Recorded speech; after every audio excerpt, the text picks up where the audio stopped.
Assalamualaikum warahmatullahi wabarakatuh. Perkenalkan, nama saya Hanifah, mahasiswi Universitas Terbuka dari Prodi Teknologi Pendidikan. Saya akan menjelaskan rangkuman materi tentang teknologi pendidikan dalam pendidikan jarak jauh yang telah saya pelajari. Sejarah dan praktek teknologi pendidikan. Tahun 1900, kegiatan dalam bidang pembelajaran masih terbatas dalam pembuatan media cetak, audio, dan audiovisual. 10 tahun kemudian mulai berkembang penggunaan radio dan siaran televisi.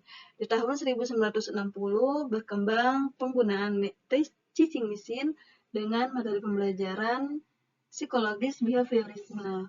Tahun 1970 muncul konsep desain sistem instruksional yang berbasis sistem thinking, psikologi kognitivisme, dan konstruktivisme, serta komunikasi. Di Indonesia sendiri, salah satu model desain instruksional yang mempengaruhi dunia pendidikan adalah instruksional sistem karangan dari Bella H. Banati tahun 1968. Tahun 1990 berkembang penggunaan komputer untuk pembelajaran interaktif dengan menggunakan jaringan komunikasi World Wide Web atau yang dikenal dengan WWW. Sejarah awal mula pembelajaran jarak jauh atau yang dikenal dengan PJJ. Pembelajaran jarak jauh atau PJJ awal mulanya dikenal dengan nama pendidikan korespondensi pada awal tahun 1900. Pendidikan korespondensi berasal dari Eropa, khususnya di Swedia pada tahun 1833. Penyelenggaraan PJJ masih menggunakan media pos. Selain itu, beberapa istilah yang selama ini digunakan di luar pendidikan korespondensi yaitu belajar mandiri, pendidikan terbuka, sekolah terbuka, PJJ, dan yang lainnya.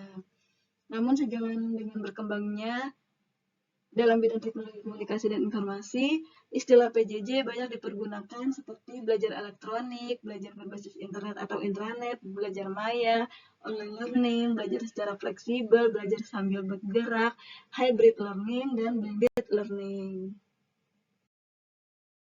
Karakteristik dasar dari bahan pembelajaran PJJ. Yang pertama, self-instruksional. Yang kedua, self-explanatory power. Yang ketiga, self-paced learning.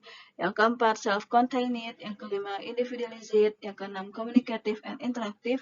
Yang ketujuh, multimedia computer-based materials. Yang kedelapan, supported by tutorials and study groups. Kriteria yang dapat dijadikan pedoman dalam memilih media. Yang pertama, kesesuaian dengan jenis belajar yang terkandung dalam tujuan pembelajaran. Yang kedua, pengajar mempertimbangkan macam belajar yang sesuai. Yang ketiga, pengajar harus mampu memilih jenis media mana yang relevan dengan tujuan pembelajaran. Yang keempat, pengajar harus mampu mengkombinasikan berbagai jenis media untuk digunakan dalam pembelajaran. Yang kelima, pengajar mempertimbangkan unsur biaya yang lebih murah untuk pembelian dan pemeliharaan. Dan yang keenam, ketersediaan media tersebut berikut suku cadangnya. Teknologi pendidikan dalam pendidikan jarak jauh dibagi menjadi dua, yaitu secara makro dan secara mikro.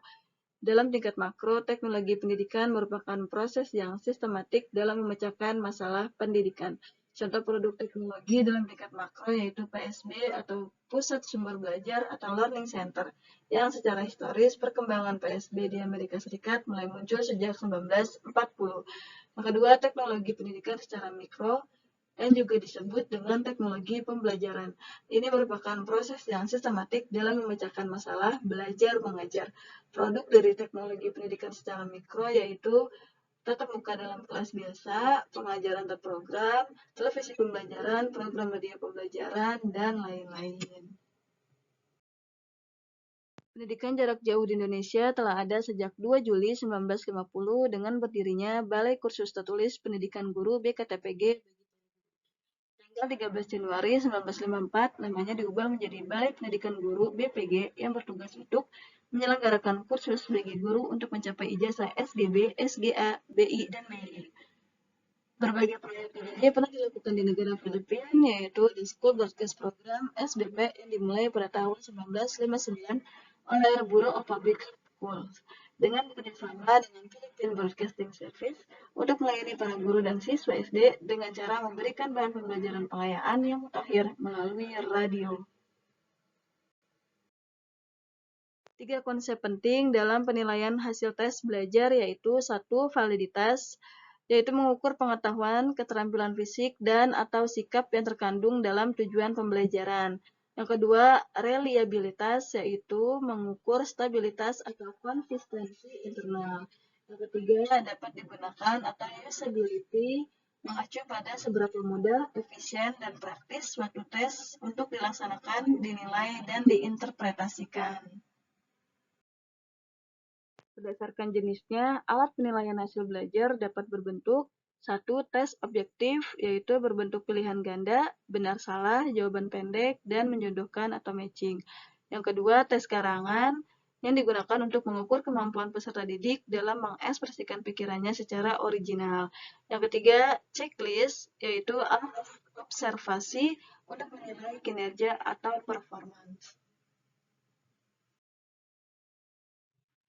Demikian penjelasan saya tentang materi dari teknologi pendidikan dalam pendidikan jarak jauh. Atas perhatiannya saya ucapkan terima kasih. Wassalamualaikum warahmatullahi wabarakatuh.